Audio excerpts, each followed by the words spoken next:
Zone Actu, tout de suite les journaux.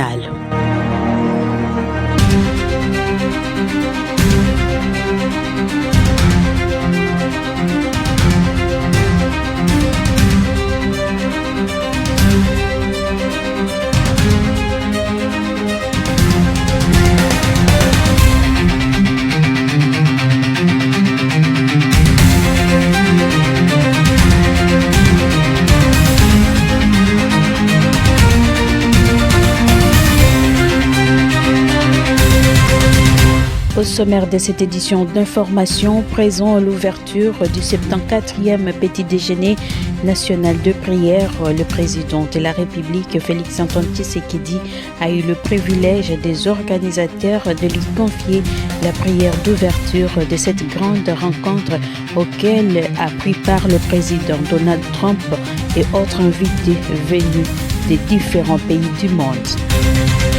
Une réunion inaugurale de coordination du corridor de Lobito s'est tenue à Luanda, en Angola, et qui réunit la République d'Angola, la République démocratique du Congo et la Zambie. Un projet ambitieux qui demande le pragmatisme de pays et des partenaires techniques et financiers pour accélérer la mise en œuvre de ces projets.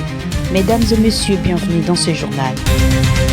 C'est le président de la République démocratique du Congo, Félix-Antoine Tshisekedi, présent au 74e petit déjeuner national de prière organisé aux États-Unis d'Amérique en présence du président américain Donald Trump, a été choisi à prendre parole et à adresser une prière d'ouverture dans le cadre du National Prayer Breakfast.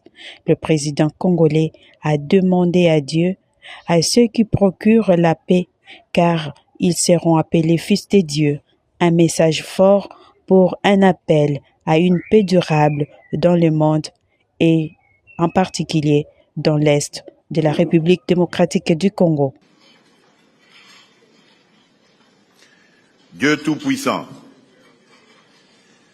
Père de miséricorde et Dieu de toute consolation, toi qui es le maître des temps et des circonstances, le juste juge et le prince de la paix, nous te rendons grâce pour le souffle de vie et élevons vers toi une même prière au-delà de nos langues, de nos histoires et de nos intérêts. Partant de cette considération, nous nous appuyons sur cette parole tirée de l'Évangile selon Matthieu au chapitre 5, verset 9. Heureux ceux qui procurent la paix, car ils seront appelés fils de Dieu. Aujourd'hui, Seigneur, fais de nous des artisans de réconciliation. Là où la méfiance a fermé la route, ouvre un chemin. Là où l'orgueil a dressé des murs, apprends-nous à bâtir des ponts. Là où l'histoire a laissé des blessures, suscite des gestes de guérison. Et nous voici en ta présence, engageant nos cœurs et nos vies pour la réconciliation entre les peuples et entre les nations, afin que règnent la paix et la justice, la droiture et la liberté, la sécurité et la dignité partout dans le monde. Affermis en nous cette conviction, plus forte que nos différences culturelles et la diversité de nos traditions religieuses. Il existe en chaque être humain une lueur intérieure, une étincelle divine qui fonde notre valeur, consacre notre dignité et appelle de nous le respect. Bénis, Seigneur, chacun des chefs d'État et de gouvernement ici rassemblés. Donne à chacun un cœur humble, une parole juste et une main ferme, afin que l'autorité qu'il exerce serve la paix et la dignité humaine. Seigneur, nous te présentons aussi celles et ceux qui ne sont pas dans cette salle, mais qui vivent affligés. les victimes des guerres, de la violence, du terrorisme, les réfugiés et les déplacés, les enfants privés d'avenir par la misère, les hommes et les femmes éprouvés par l'injustice et les inégalités.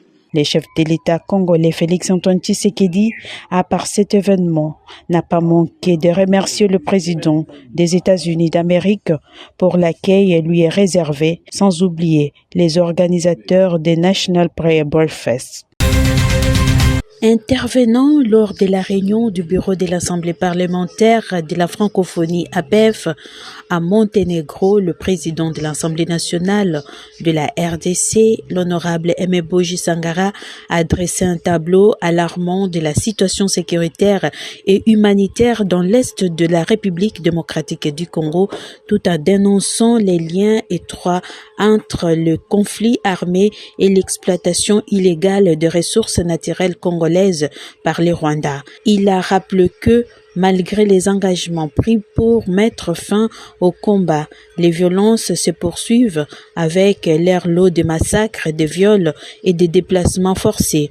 Plus de 7 millions de Congolais vivent aujourd'hui déplacés à l'intérieur du pays, tandis que des vagues de réfugiés continuent de traverser les frontières vers les pays voisins, donnant à la crise une dimension régionale. Au cours de son intervention, Aimé Boji Sangara a mis en lumière le rôle central du pillage de minerais dans la prolongation de la guerre. Il a dénoncé l'exportation massive de minerais stratégiques par le Rwanda, pourtant dépauvris des gisements significatifs, soulignant que ces ressources proviennent des zones de conflit de l'Est de la RDC et alimentent directement l'instabilité.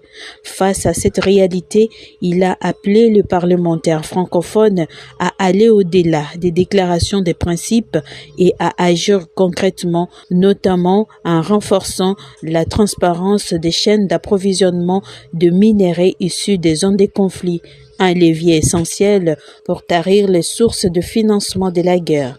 Réaffirmant l'attachement de la République démocratique du Congo à une solution pacifique, le président de la Chambre basse du Parlement congolais a exhorté l'APF à veiller à la mise en œuvre effective des recommandations issues des missions parlementaires afin de contribuer durablement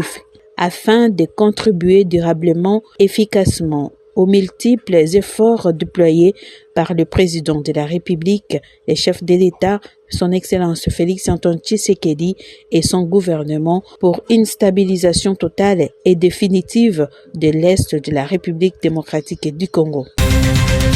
Le président du Sénat congolais, Michel Samalou Kondé, est président en exercice de l'Union parlementaire africaine, UPA, a visité les sièges de cette organisation à l'occasion du 50e anniversaire de l'UPA à Abidjan, Côte d'Ivoire.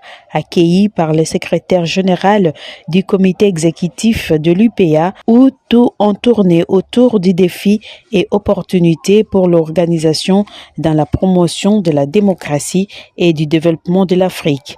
Jean-Michel Samalou Kondé a par l'occasion visité tous les bureaux du siège, question de palper la réalité du siège de l'UPA.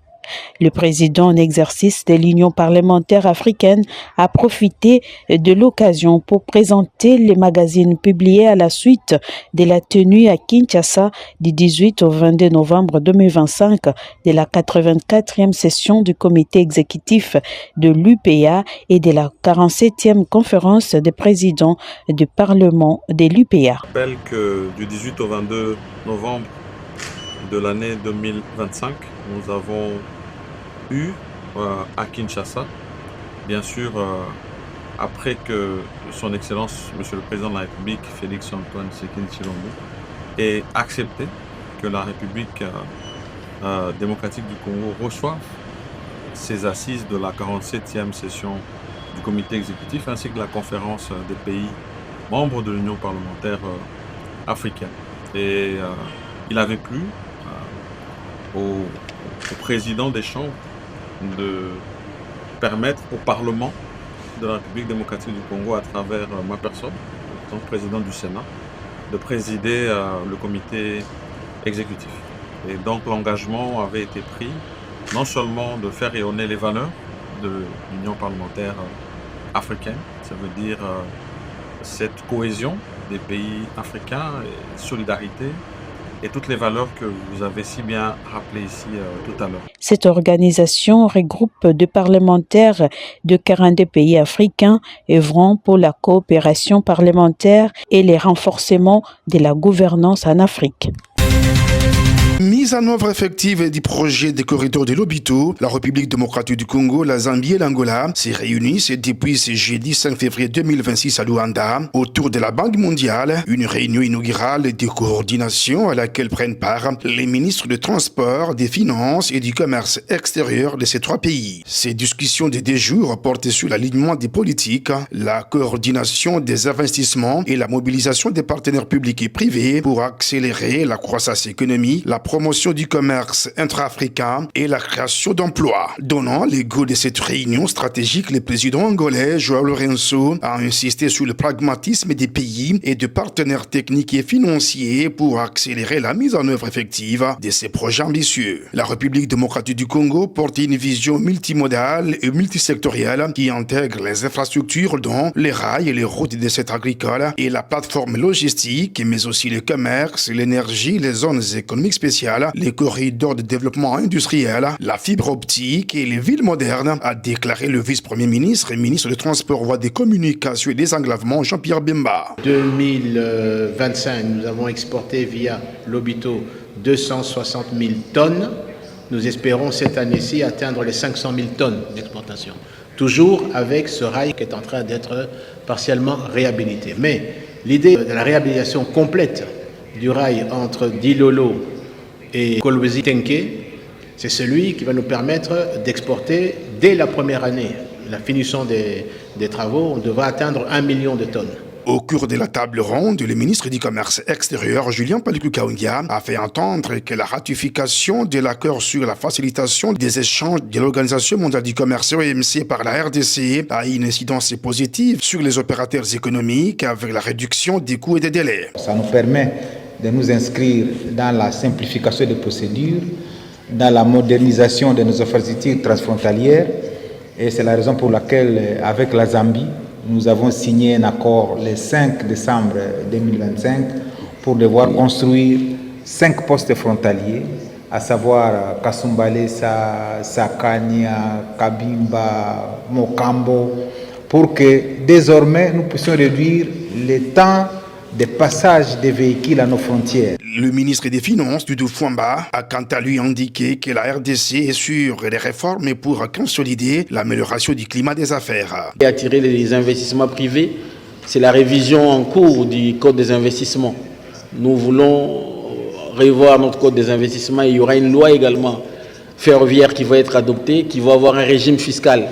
De son côté, la Banque mondiale, par l'entremise de sa directrice générale des opérations, Anna Bijerd, a réitéré son engagement ferme d'appuyer l'accélération de la mise en œuvre du corridor de Lobito. Dans la dynamique des réformes structurelles du secteur des sécurités impulsée par le président de la République, Félix-Antoine Tshisekedi, le vice-premier ministre, ministre de l'Intérieur, Sécurité, Décentralisation et Affaires coutumières, Chabani Louko, a effectué une mission officielle en République tchèque.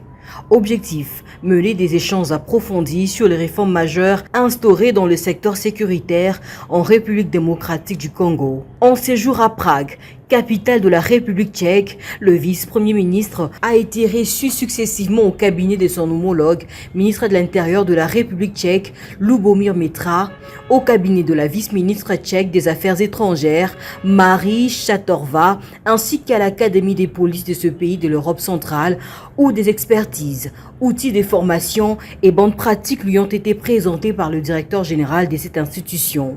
Le vice-premier ministre s'est entretenu également avec les autorités tchèques sur plusieurs sujets d'intérêt commun liés à la sécurisation des populations. Les autorités tchèques ont, au terme de ces échanges, salué la volonté de la République démocratique du Congo d'intensifier les contacts politiques avec l'État tchèque. Elles ont également félicité la République démocratique du Congo pour son statut de membre non permanent du Conseil de sécurité des Nations Unies. À savoir que cette mission s'inscrit dans un contexte marqué par la finalisation par le gouvernement de la République des réformes structurelles majeures du secteur de la sécurité, portées notamment par la loi de programmation de la réforme de la police nationale congolaise pour la période 2026-2030. Cette loi ambitieuse repose sur 3 axes stratégiques: le renforcement du cadre institutionnel de la police nationale congolaise, la professionnalisation des effectifs et des pratiques policières, ainsi que le renforcement du lien de confiance entre la police et la population. La mise en œuvre de ces axes vise des résultats mesurables, notamment le recrutement de 90 000 policiers sur 5 ans, l'équipement adéquat des unités, la mise à la retraite des 10 000 agents, ainsi que la construction et la réhabilitation d'infrastructures policières sur l'ensemble du territoire national. À l'occasion de la journée mondiale contre le cancer, les gouvernements congolais a par cette journée rappelé que cette maladie constitue aujourd'hui un enjeu majeur de santé publique dans un contexte marqué par la transition épidémiologique et la montée de la maladie non transmissible. La lutte contre le cancer est désormais érigée en priorité nationale pleinement intégrée à la vision de la couverture santé universelle, a indiqué le docteur Romain Mboyaï, directeur de cabinet du ministre de la Santé publique. La lutte contre le cancer est désormais érigée en priorité nationale, pleinement intégrée à la vision de la couverture santé universelle. L'accès équitable aux soins oncologiques est reconnu comme un indicateur fondamental de la justice sociale. Le représentant du ministre de la Santé a à cette occasion fait savoir que le gouvernement a mis en place une organisation nationale couvrant l'ensemble des soins, de la prévention et suivi en passant par les dépistages, les diagnostics, le traitement et les soins palliatifs. Le gouvernement de la République a mis en place une approche nationale holistique couvrant la prévention, le dépistage, le diagnostic, le traitement, les suivis et les soins palliatifs. La généralisation des réunions de concertation pluridisciplinaire, le RCP, et le développement progressif du registre national du cancer renforcent la qualité de la prise en charge et la gouvernance des données sanitaires. Les gouvernements congolais s'engagent pour la période 2025-2026 à finaliser la politique nationale et le plan stratégique national de lutte contre les cancers 2026-2030. Le nouveau secrétaire général au ministère du Développement rural a pris officiellement ses fonctions lors d'une cérémonie de remise et reprise avec son prédécesseur, un événement qui marque une étape importante dans la transition interne de l'administration publique et la consolidation de la continuité de ses services en faveur des populations rurales.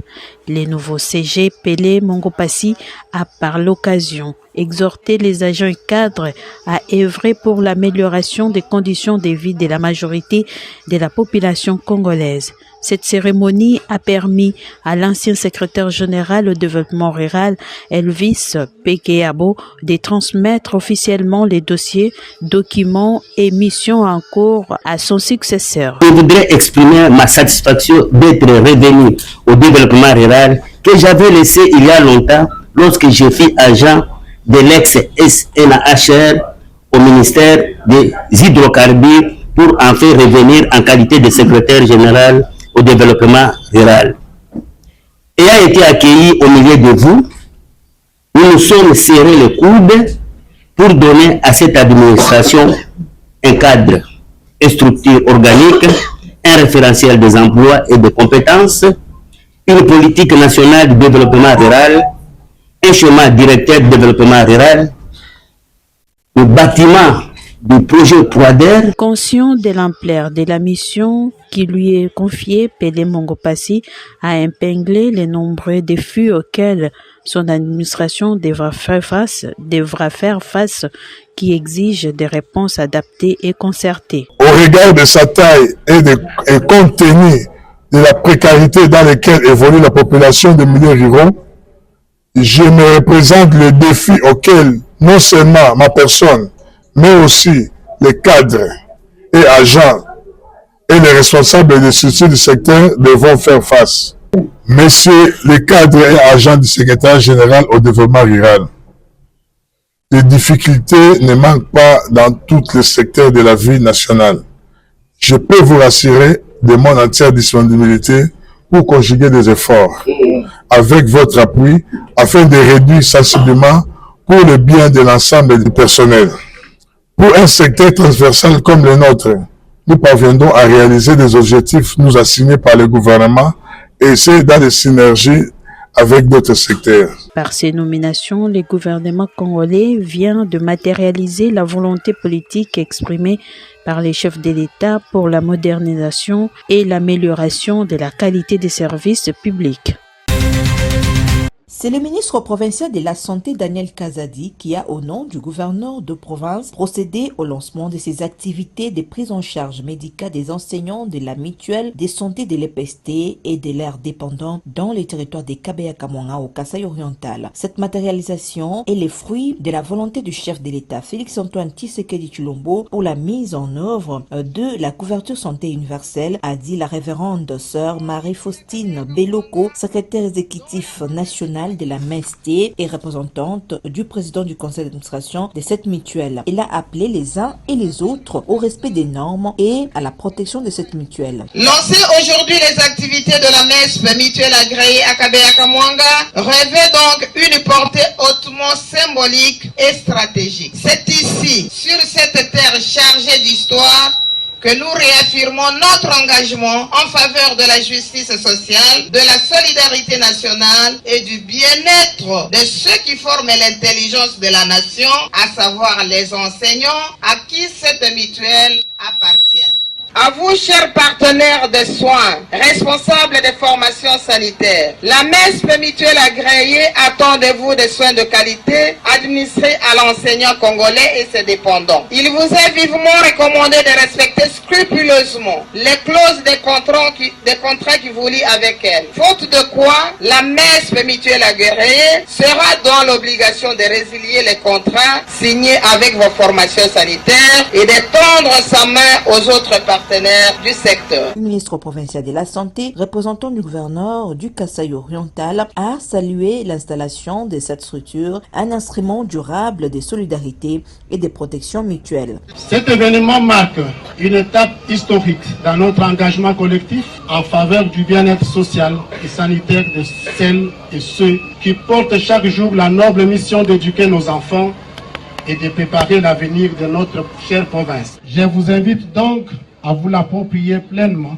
et en faire un instrument durable de solidarité et de protection mutuelle. Sur ce, je déclare solennellement lancer les activités de la mutuelle de santé des enseignants dans les territoires de Kabea-Kamwanga. C'était une occasion pour l'intersyndicale nationale et provinciale de l'éducation de faire un plaidoyer pour l'augmentation du salaire des enseignants, la signature symbolique des contrats entre les structures de santé ciblées et la MEST ainsi que la remise symbolique des cartes aux affiliés ont été également le moment fort de cette cérémonie.